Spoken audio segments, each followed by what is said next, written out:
प्रभात बच्चों, मैं आपकी हिंदी की अध्यापिका और आज हम हिंदी का पाठ 21 जा रहे हैं जिसका शीर्षक है अनुच्छेद। चलिए शुरू करते हैं।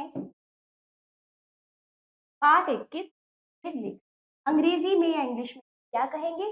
Paragraph writing. ठीक करते हैं कि दिए हुए विषय या बिंदु पर संक्षेप में लिखना अनुच्छेद लेखन कहलाता है। कार के संक्षिप्त लेख की विशेषता यह है कि इसमें विषय पर लेख को एक ही अनुच्छेद में लिखना होता है। अनुच्छेद लेखन से बच्चों में रचनात्मक कल्पनाशीलता, अभिव्यक्ति की क्षमता एवं लेखन कौशल का विकास होता है। क्या होता है अनुच्छेद लेखन? पैराग्राफ होता है। एक पैराग्राफ किसी टॉपिक या किसी विषय पर हमें अनुच्छेद दे दिया जाता है, यानी पैराग्राफ लिखना होता है। तो क्या होता है, एक ही अनुच्छेद एक ही पैराग्राफ में उस विषय से संबंधित सारी महत्वपूर्ण बातों को हमें कम शब्दों में, सीमित वाक्यों में लिखना पड़ता है। ऐसा नहीं आपने बहुत लंबा कर दिया या फिर उसका अलग एक और पैराग्राफ बना दिया, नहीं, एक ही पैराग्राफ में उस विषय से संबंधित महत्वपूर्ण बातों को हमें लिखना होता है। ठीक है बच्चों, इतना समझ आया? चलिए, अनुच्छेद लेखन के समय स्मरणीय बिंदु, तो आपको क्या कुछ बातें ध्यान रखनी पड़ती है किसी भी विषय पर अनुच्छेद लिखने से पूर्व। पहला देखिए, दिए गए विषय के बिंदुओं पर विचार व मनन करें, यानी कि जो भी विषय आपको दिया गया पहले उसके बारे में सोचे समझे, उसके बारे में जानकारी जुटाएं। फिर दूसरा, चिंतन मनन के बाद उत्पन्न विचारों को क्रमबद्ध करें, और जो भी आपने विचार उस विषय पर आपने जो भी विचार स्पष्ट रूप से सोचे समझे, उसको क्रमानुसार, है ना, आपको प्रभावित रूप से लिखना है।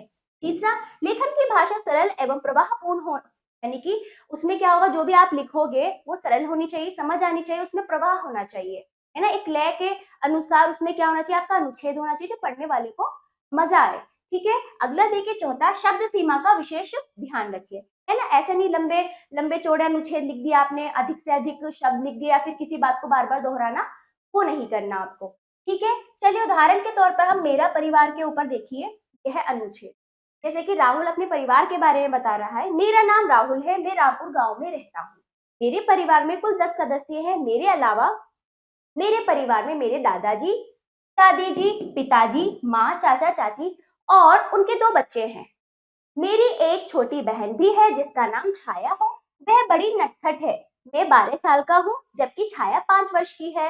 मेरे चचेरे भाई का नाम रोहित, वह 8 वर्ष का है, और मेरी चचेरी बहन का नाम माया, वह 4 वर्ष की है। हम सब बच्चे आपस में मिलजुल कर रहते हैं और साथ साथ खेलते हैं। मेरे दादाजी का घर के मुखिया है ना, मेरे दादाजी घर के मुखिया है, वह सेवानिवृत्त हो चुके हैं। उन्हें संगीत और घूमने फिरने का शौक है। मेरी दादी जी को व्यंजन बनाने का शौक है, वे हम सब बच्चों को रात को कहानियां सुनाती हैं। मेरे पिताजी वकील है और मेरी माँ गृहिणी है। मेरे चाचा जी पुलिस विभाग में है और चाची शिक्षिका है। मेरी चाची हम सब बच्चों को घर पर ही पढ़ाती है। हमारे परिवार में सब एक दूसरे से प्यार करते हैं और मिलजुल कर प्रसन्नता से रहते हैं। तो इस प्रकार देखिए बच्चों, इसमें कितना प्रवाह है और कोई भी शब्द, कोई भी वाक्य दोहराया नहीं गया, रिपीट नहीं हुआ, है ना, कम शब्दों में पूरे परिवार की सारी जानकारी दे दी गई है। जो महत्वपूर्ण जानकारी है सबके बारे में बताया, कौन क्या है कैसे है ना, प्रत्येक सदस्य के बारे में बताया। ऐसे ही दूसरा अनुच्छेद देखिए, दीपावली का त्योहार। आप दीपावली में क्या क्या करते हो, कैसे करते हो, उसी को आप महत्वपूर्ण तरीके से, प्रभावपूर्ण तरीके से महत्वपूर्ण बिंदु पर क्या प्रकाश डालते हुए लिखेंगे, यह अनुच्छेद। जैसे इसमें लिखा है दीपावली का त्योहार क्यों मनाया जाता है, कैसे मनाया जाता है, किस दिन मनाया जाता है, सारी जानकारी यहाँ दे दी गई है। क्यों क्यों मनाया जाता है? 14 वर्ष के वनवास को पूरा होने के बाद रावण का वध करके जब श्री राम अयोध्या वापस लौटे थे, उनके आने की खुशी में यह मनाया गया था। और बाकी क्या क्या होता है दीपावली में, ये सारी जानकारी आप देंगे, जैसे इसमें लिखा है, इसको आप अच्छे से पढ़िएगा। ये अनुच्छेद का आगे वाला भाग जो नीचे दिया गया है।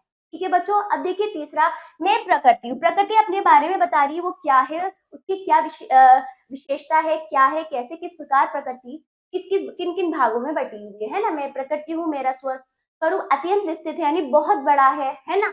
ये पर्वत, नदियां, समुद्र, तालाब, मैदान, झील, सूरज, चांद, सितारे, आकाश सब मेरे अंग है। पर्वत के जो उच्च मस्तक मेरी ही गौरव गाथा गा रहे हैं, यानी कि ऊंची ऊंची जो पहाड़ियां हैं, चोटियां हैं, क्या है, प्रकृति के खूबसूरती, सुंदरता को दिखा रहे हैं, उसकी गौरव गाथा को दिखा रहे हैं। इस तरह से स्पष्ट रूप से, प्रभावी रूप से इन वाक्यों को आप लिखेंगे, इनको अच्छे से पढ़िएगा बच्चों, समझिएगा फिर, क्योंकि अगर आपको अभ्यास में नए विषय दिए जाएंगे तो उस पर भी आपको इसी प्रकार प्रभावपूर्ण तरीके से लिखना पड़ेगा। ठीक है, अब देखो चौथा, खेलों का महत्व। खेलों का महत्व क्या है, खेल क्यों खेलने जरूरी है और किस प्रकार के खेल होते हैं, है ना। इस प्रकार खेलों से क्या क्या फायदा है ना। तो ये सामाजिक और सांस्कृतिक महत्व होता है खेलों से, है ना। किस प्रकार के खेल जो होते हैं, मैदानों में खेले जाने, खुले में खेले जाने वाले खेल होते हैं। दूसरा, अंदर भी खेल, घर के अंदर भी खेल खेलने जा, इंडोर आउटडोर जो खेल होते हैं, दो प्रकार के खेल होते हैं, जैसे kabaddi, cricket, hockey, football, tennis आदि। इन खेलों से शारीरिक कौशल और फुर्ती का विशेष योगदान रहता है और ये खुले मैदान में खेले जाने वाले हैं। और जो घर के अंदर खेले जाते हैं, जैसे कैरम, लूडो, शतरंज आदि। ठीक है, खेलों से क्या होता है, खेल आज हमारे क्या धन और यश का दोनों का साधन बन गए हैं, है ना। खेलों के द्वारा हम धन भी कमा रहे हैं, बाहर जाके विदेशों में जाके हम अपने देश का और अपना नाम रोशन कर रहे हैं। तो इस प्रकार खेल हमारे लिए अति आवश्यक है। तो इस अनुच्छेद को इस प्रकार अच्छे से, प्रभावी ढंग से आप अच्छे से पढ़िएगा और इससे क्या होगा, आपको जानकारी मिलेगी अनुच्छेद किस प्रकार लिखे जाते हैं। चलिए बच्चों, आओ करें अभ्यास। निम्नांकित विषयों पर अनुच्छेद लिखिए। तो आप देखिए, ये विषय दे दिए गए हैं, इस पर इसी प्रकार से आपको अनुच्छेद लिखने हैं, यानी पैराग्राफ लिखने हैं। ठीक है, नंबर 1 वृक्षों का महत्व, नंबर 2 मेरा विद्यालय, नंबर 3 समय का महत्व, नंबर 4 पुस्तकें। इन पर आप अच्छी तरह से प्रभावपूर्ण और प्रभावी तरीके से सारी जानकारी इन विषयों की देते हुए अनुच्छेद लिखेंगे। पाठ समाप्त हुआ। आशा करती हूँ बच्चों ये पाठ आपको समझ आया होगा। इसका अभ्यास आप जरूर कीजिएगा और अब हम मिलते हैं अगले पाठ पर। धन्यवाद।